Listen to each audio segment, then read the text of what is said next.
Hey, my name is PolishLynx and welcome to Unroaded. The game apparently has 4 different endings, but I believe we'll do one. So, yeah, let's begin.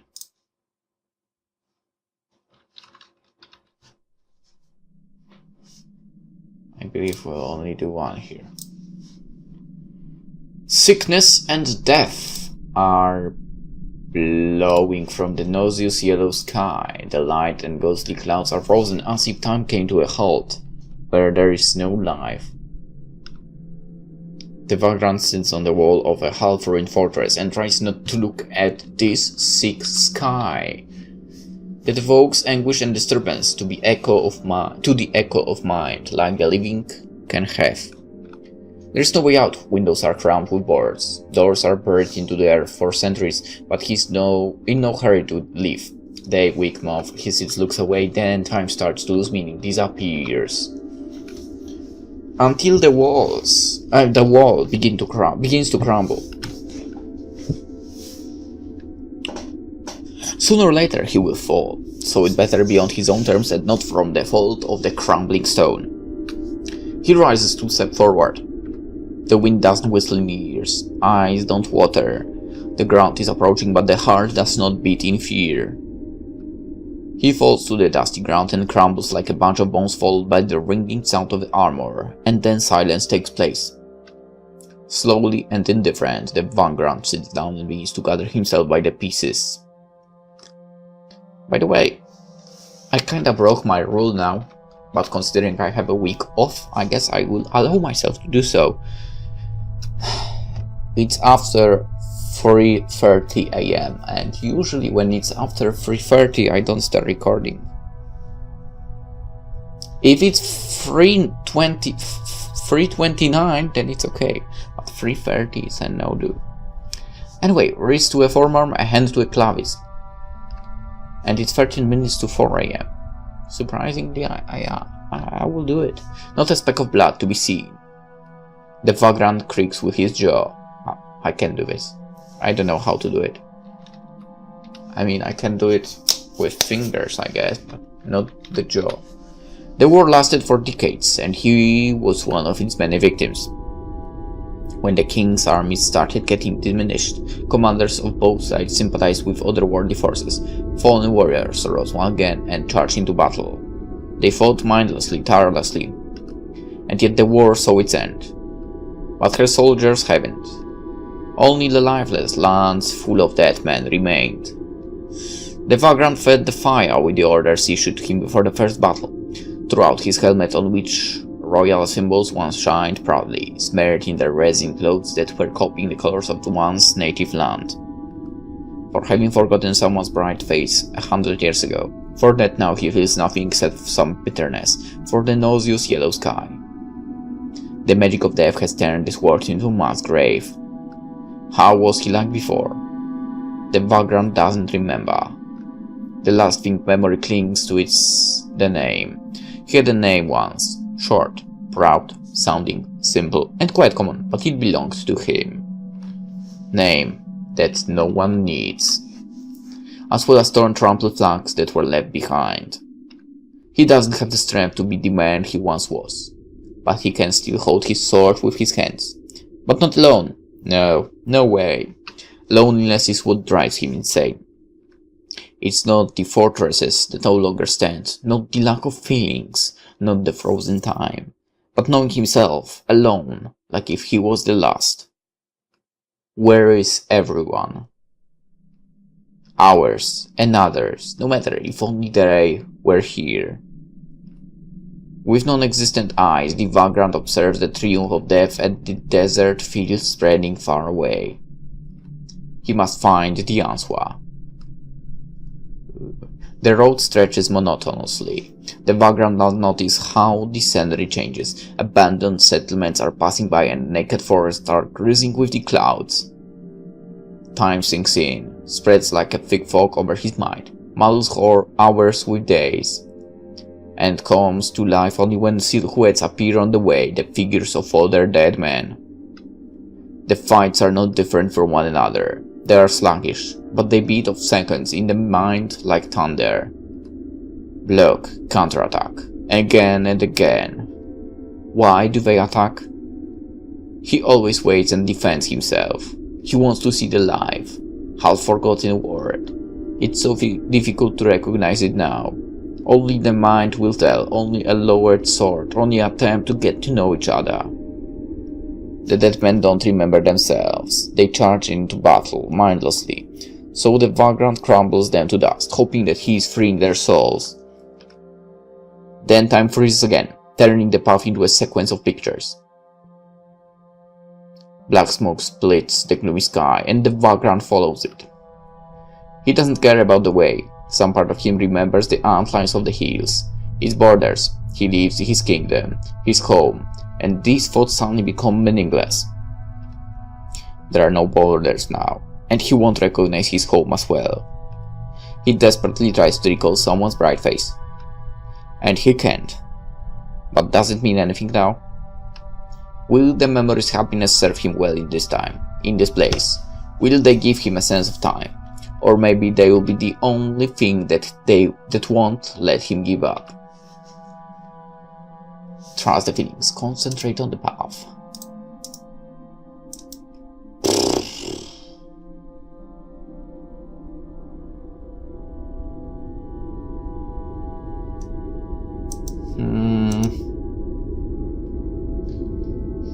Okay, you know what?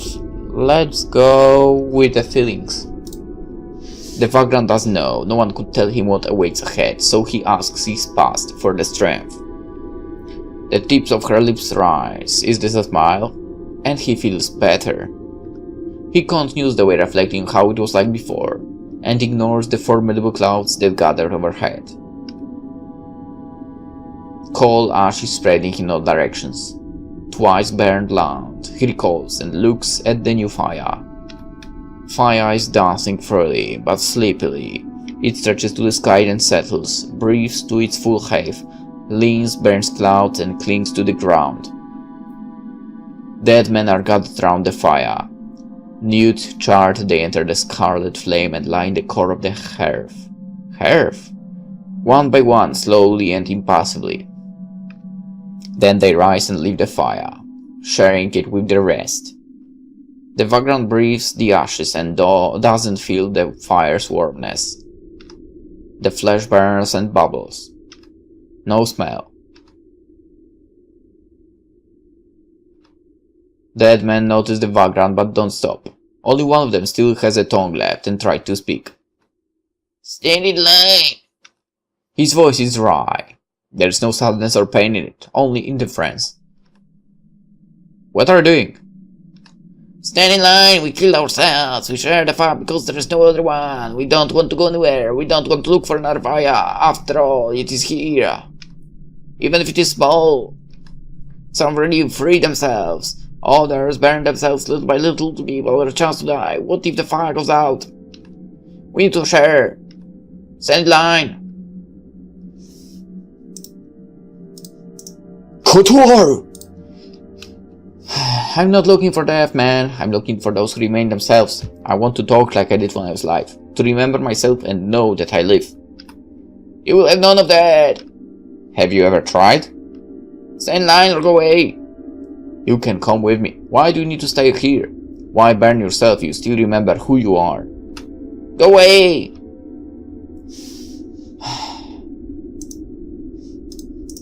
Alright. They are enjoying it. They want to be with the fire, become the fire, forget everything. Neither life or death are important as long as you have a goal. Their goal is to burn. No one can help them. Time flies by like a swift bird of prey and snatches seconds from life, along with the flesh. The vagrant feels older than he should. He doesn't like it. So he leaves. The ashes last for a long while. It extends up to 3 rising suns in which the vagrant hasn't noticed until now. Light and darkness used to be the same for him. Now he counts the days. At night he decides to stop. He does need to rest, but it makes the way easier. He looks at the stars and gives them names. Words are summoned by themselves. Bird, Pearl, Virgo, Shield, and Smile, her smile. Morning leads him to a lifeless city. The fog winds over the thickets of a dry river. The vagrant raises his head with the hope of seeing a flag waving over the towers, but their silhouettes are still. He carefully invades the abode of calmness. Silence envelops the city. Only the sparse howling of the evil wind can be heard. This place is like an echo of a bygone time, and the vagrant decides to call it that way, echo. Perhaps when the city ends, the sadness that had settled in the heart will also disappear. Once this place brought people joy. Memories sneak up like an annoying melody. He gives in to it. He remembers the loud conversations and the rushings. Wagon wheels are knocking along the crowded streets. The child steals an apple from the basket of the lady who's going home. She doesn't notice. She looks at the vagrant. Playful smile. The vagrant turns away only because someone is waiting for him at home. How can you call life to what he is living now? The vagrant wants to go home. He stumbles over something and barely keeps himself away from falling. Lowering his gaze, he sees that a dead man is under some broken slabs that had blocked his way. The knee raised from a footboard slowly goes down. Why have you done this? The vagrant examines the face under the helmet. Neither skin or muscles can be seen, only bones the dead man can answer. What was the saying? Whatever. He doesn't even move. There is a saying that the dead man say no tales? Something like that. Try to reassure. Leave him alone, man, he's dead. It's just okay. From the heart of the city, chants can be heard. The vagrant walks over the overgrown stone slabs and doesn't listen. It's all in his head. He finds a chapel and steps inside with caution. Yeah, I would enter a chapel with caution as well. Examining the rotten wooden beams, the ceiling is still holding. How many prayers have these walls heard? How many of them got hurt? None of them. Has anyone survived this war? A steady knock comes from somewhere. The vagrant follows it and finds himself in the chapel's basement. Great! He sees 3 dead men. One stands against the wall and beats the stone with his head. Who played that space? His skull is full of cracks. It looks like he has been doing this for a long time. The other 2 sit beside him and watch.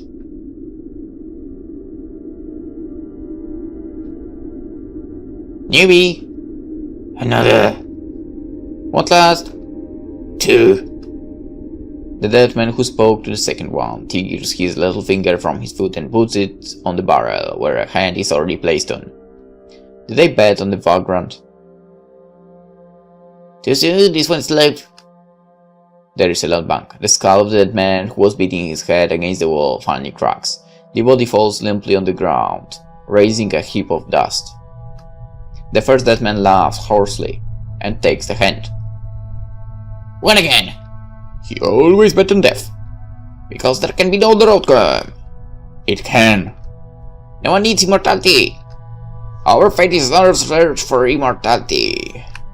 Their strange dialogue suddenly stops. They turn to the newcomer. Say goodbye to the 2. Already? How long have you been wandering? With delay, the vagrant realized that the last phrase was addressed to him.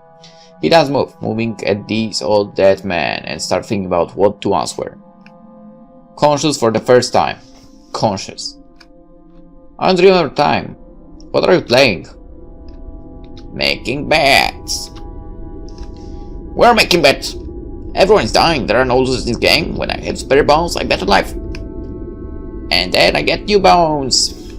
And what are you doing? It's easy to get used to their speech. They seem to dictate only the meaning of their thoughts. I'm looking for someone like me to save myself from madness. Madness awaits us all. Play. Nothing more is needed. We won't become alive. We won't regain our feelings. We'll never have love again. Sorry. No one needs this kind of existence. There is no meaning. Therefore seek for the last death or play.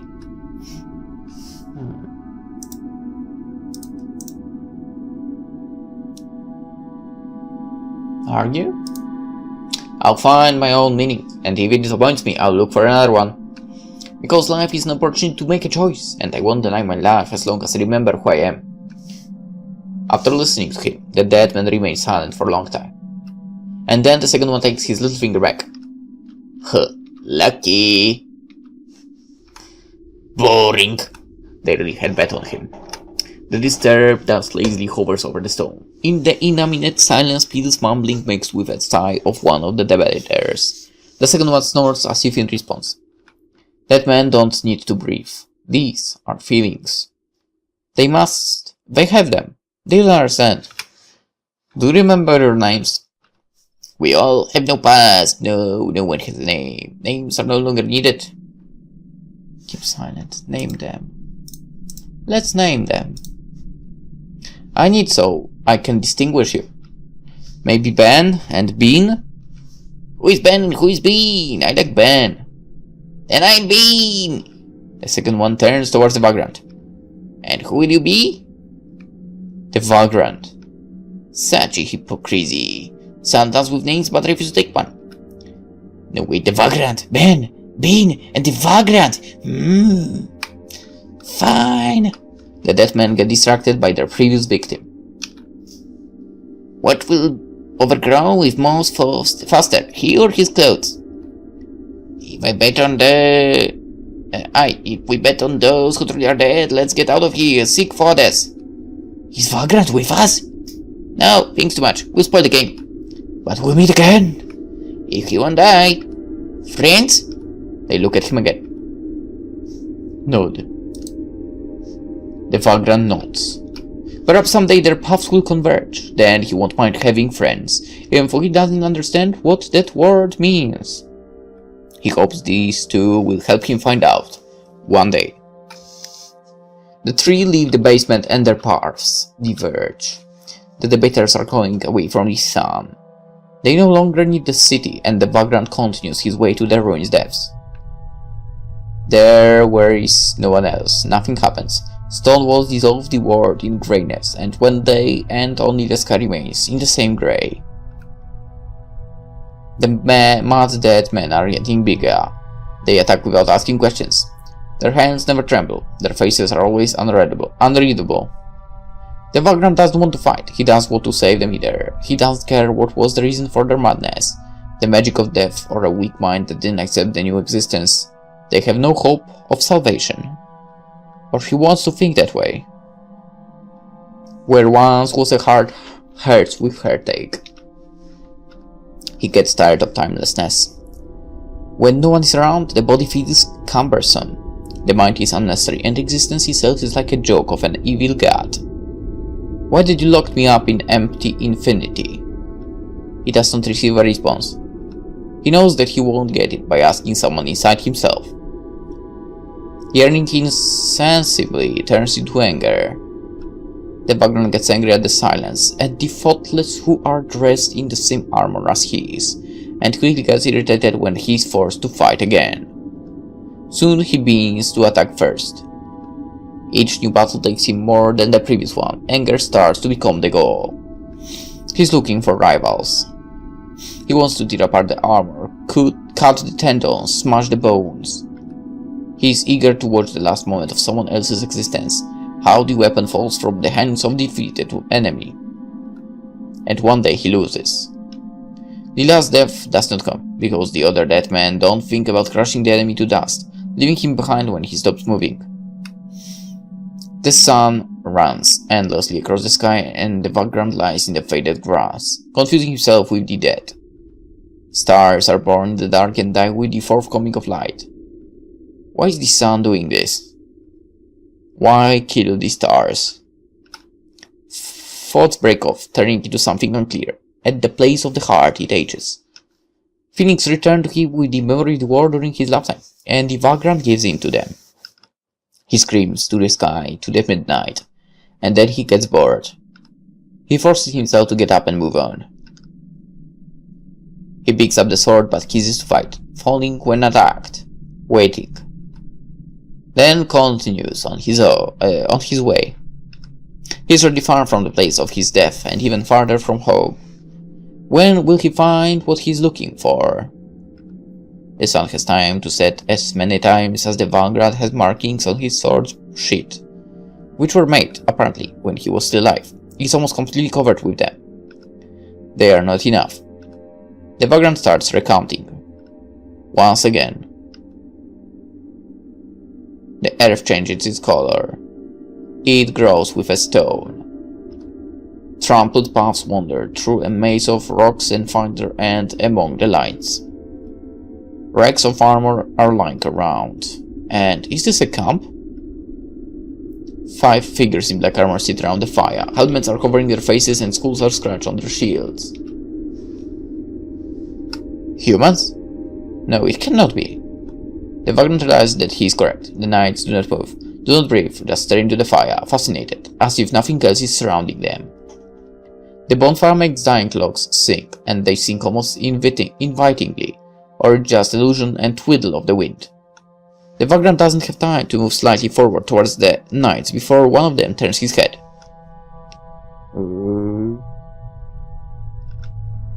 A new executioner has visited us.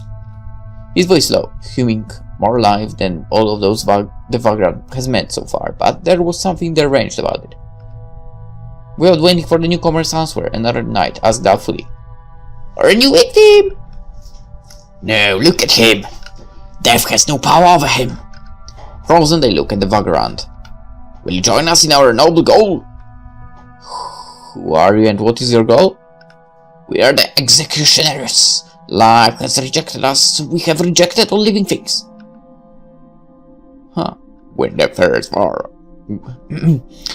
the first war occurred, our time was taken by countless battles. When the second war occurred, we were called out from the realm of the dead to kill again, and when there was no one left, we were abandoned. You speak of 2 wars, I only know of one. Twice burned land, for the first time by the fall of our foolishness, for the second of our despair. But nothing could have happened if it were not for the necromancer. He tricked the 2 kingdoms with intricacies and tricks to see the war happen. He came to both kings and offered death magic. When the armies were exhausted and the land poorer, the lords accepted his help. Who is this necromancer? We do not know. We are seeking. Revenge will not take long. The necromancer must pay. In pursuit of him will destroy all living things, because the war is what he created us for. Our king is forgotten. Our children lie in graves with fools and cowards who fled from death to fire. We'll not allow ourselves to fall so low. Pain is our strength. When we burn the necromancer, we'll burn the world, so that there will be no more stupidity, so that there will be no more despair. Love is a mistake. No, it is. No, it isn't. Life is not a mistake. The knights are silent. They are not going to argue. They have their own truth. How many years have they been guarding it? For them, it's more important than their own souls. Reflections of fire dance on the black steel of their armor, diverting attention from the heavy stairs. What do they need the fire for? Don't they despise it? Or maybe this is why they huddle around the bonfire as they were still alive. They are testing their will, their spirit. After all, fire can provide peace, everything that all the dead men actually need. If you are not with us, live, you must burn. Go on your own. Despair devours from within. The Vagrant turns away and silently leaves. Foothills follows him with scarlet clouds. This place is too peaceful. The wind walks freely and carefree. It doesn't bluster or howls, only touches the grass gently and retreats to the sky as if it is afraid to do harm. Clouds gather and crumble as white dust, and when night falls, jumbles with the stars. The markings on the sheet become useless. Why time, if all there is an endless way? Time is required by the living ones to remember about death.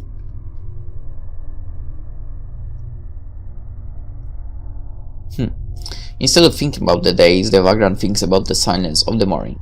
about the beauty of the sun at sunset, about how he tried to name the stars once. It returns to him imperceptibly. One day he catches himself in thoughts. Even from here you can see Bird, Pearl, Virgo, Shield, and Smile. The image appears in front of him clearly, more clearly than ever before, and he focuses on the memories. This is something very important. He must remember.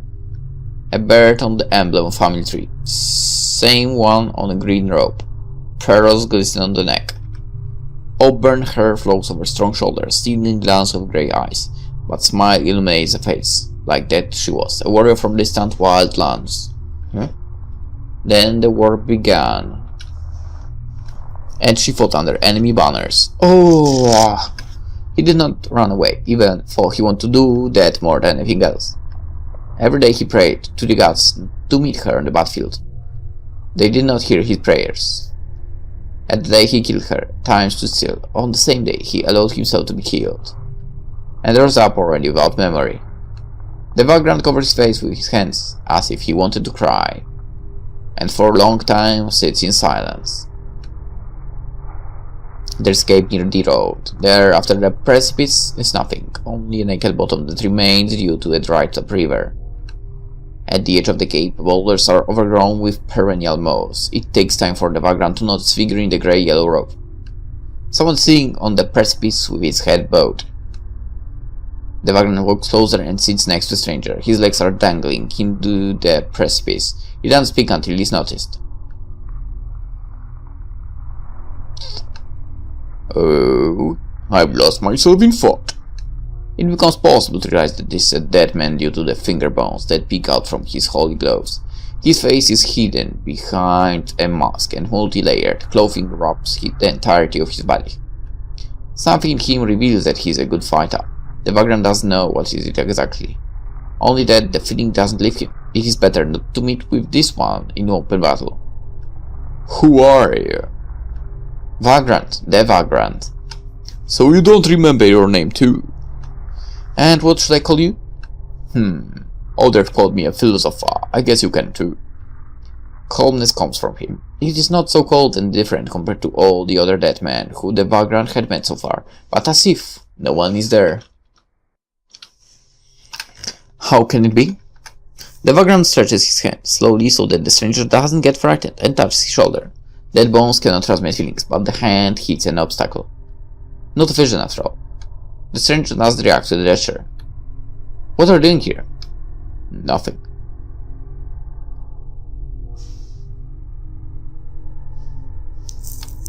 How is that?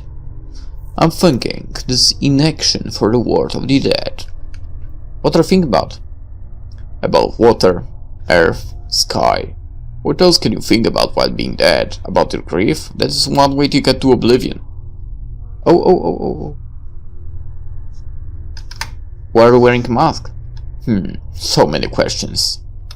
My face has been away by death and time. Those who remain unconscious do not need to see it. The wind sings in a hollow. The philosopher responds to its song with a quiet humming. An awkward melody brings unwanted memories. This is an anthem, and something in this humming sounds terribly familiar. You remember it too, yeah?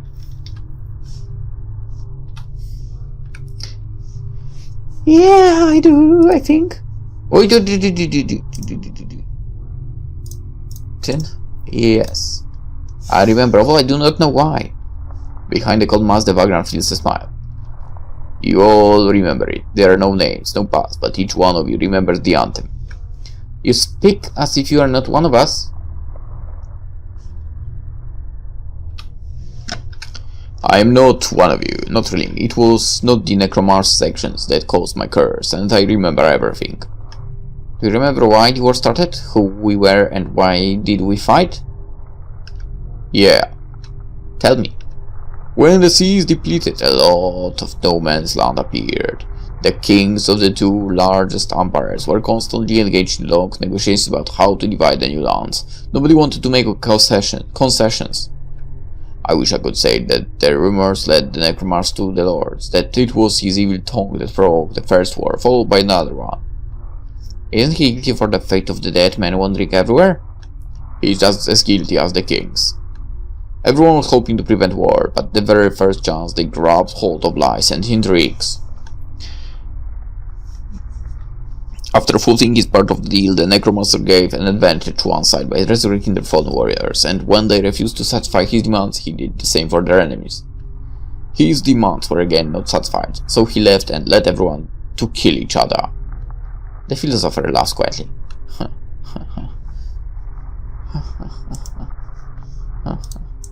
What was that he demanded? I don't know, whatever it was, I cannot justify 2 wars. You would have only won if he hadn't intervened. And you wouldn't be here now. And where am I? On the way to the necromancer. Huh?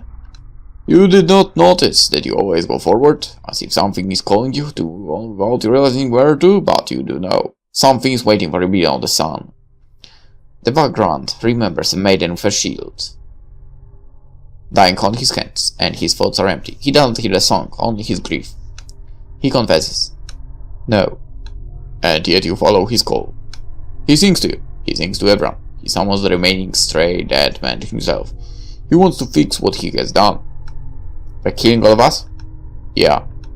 The philosopher laughs again, and the vagrant becomes scared for a moment. He managed to forget this feeling, fear, and didn't recall about its existence since he realized he was dead.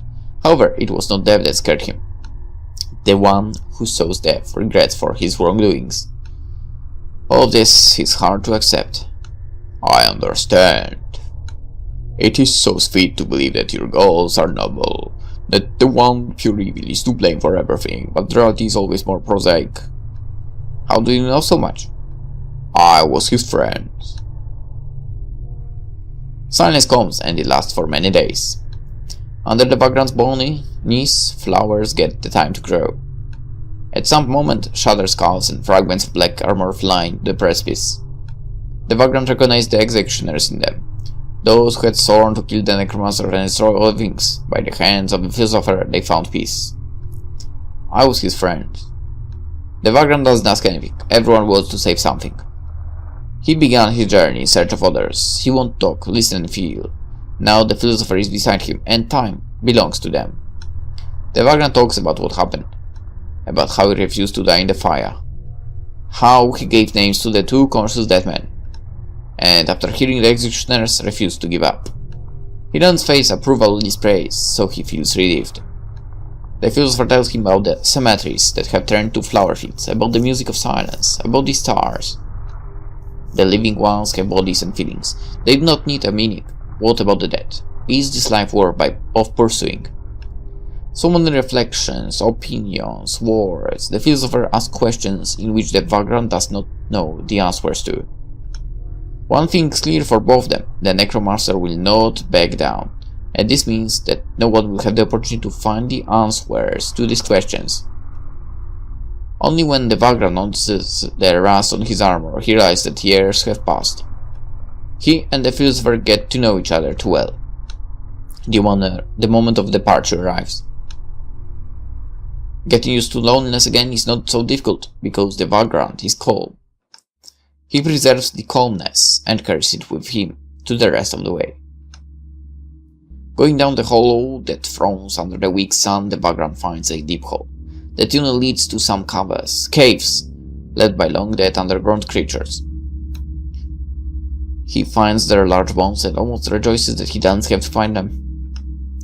The tunnels are damp and the wind howls within. Moisture settles on the armor. The living ones couldn't breathe here with ease. Light is being replaced by darkness, and each step spreads an echo.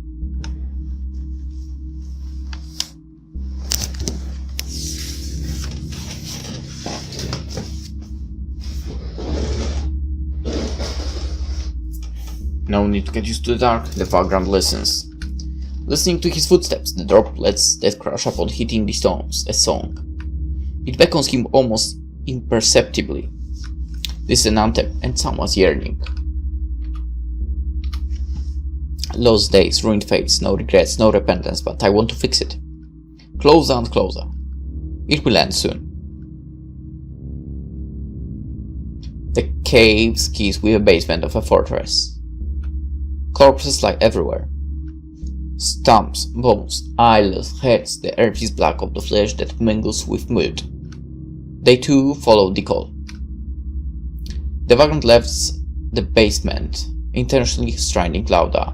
He rattles with the armor and sends away figure. Give me the answers. The stranger's presence originates a wave of warmth. The necromancer is living flesh, the heat of breathing and the smell of blood. His head is covered with black cloth. Dress tails are dragged around the ground, rugged and full of holes. He speaks but does not look at the background. Oh, it's have to wait so long. Tired. I'm so tired. He is blind. The hole that surrounds them is almost empty, and the necromancer isn't afraid to fall. He feels the vagrant and unhesitatingly walks towards him, as if he was sight. The vagrant retreats far enough to make it clear that it is not his intention to fight. The necromancer takes a sharp breath and freezes.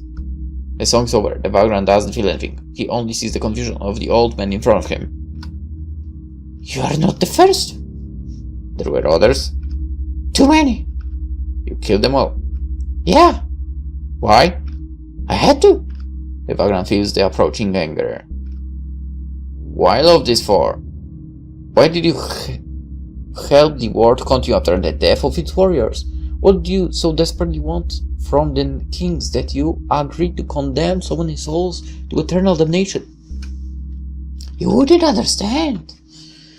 Tell me. Because of these words my love perished. You have to tell me. Sighed with displeasure, the necromancer creaks with his teeth. The kings promised me their best people, not for the army. I wanted to save scientists, thinkers, gifted masters, all those who can change the world, so that they could become immortal, like one friend of mine, and so that they could change others the way he changed me. I want to give them eternity. But no one followed me. Even if they wanted to, they couldn't. Most joined the ranks of soldiers. Others were imprisoned by the kings or kept under surveillance. But why do you kill all the dead men? After all, those who you need may be among them. No, they are madmen. There's no one to save them. You can't know for sure. You're doing the wrong thing. It is not for you to judge me. The vagrant feels like he's choking. He can't find the words. Necromancer gently bows his head. It doesn't matter now. The same fate is waiting for you, vagrant. His voice is soft with indifference. You have met men who still remember themselves, but you could have stayed with them. Your goal would be achieved, but you rejected everyone.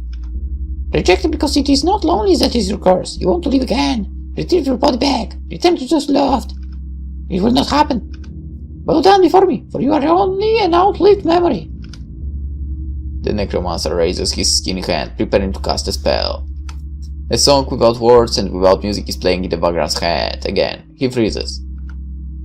The stars become brighter. Their light illuminates the fortress like the sun. The living ones would be blinded, but the vagrant feels warm. He sees black threads approaching him, the embodiment of the song, and ignores it. So warm. Light envelopes forces to drop the fear and all thoughts. Only calmness remains. What did the vagrant achieve? Who did he become? And did he become someone? It doesn't matter now. He wakes up. Her bright eyes are smiling. Her touch is soft. He kisses her, then rises lazily, rubbing his eyes. From outside of the window there are sleepy dogs and clatter. The streets are flooded with the light of the morning sun. Water glitters in the square's fountain, so peaceful that it is hard to believe. Where does it come? The strange feeling of heaviness after a lost battle? It does not matter. Seems like it was a bad dream that disappeared from memory. It's for the best. In the garrison, soldiers and friends are waiting for him. He is happy. While in the silence in the darkness of an abandoned fortress, a blind man leads a weak-willed dead man away. Huh?